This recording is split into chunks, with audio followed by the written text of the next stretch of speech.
how to get a custom crosshair on PS4 Fortnite. So in this video, I'll show you how to get a custom crosshair on PS4 Fortnite. Unfortunately, Fortnite does not offer built-in crosshair customization on consoles like PS4 or PS5 Game 8. So there is no native support for that, but here are workaround methods to be able to do that.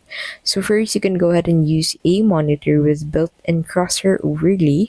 Many gaming monitors like Asus, BenQ, MSI offer a feature called Game Plus or Crosshair Overlay. Now, you can enable a static crosshair on screen through the monitor settings, and this overlay appears regardless of what game you're playing. Now, another thing you can do is to use a transparent sticker or crosshair decal.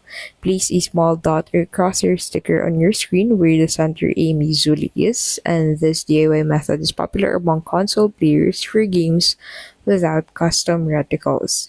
Now, lastly, what you can do is to try third-party devices. So some devices like Chrono Zen or Strike Pack offer modded features including aim assist and overlays. These are controversial and may violate Fortnite's terms of service, so use it at your own risk. And that is how you can basically get a custom crosshair on PS4 Fortnite.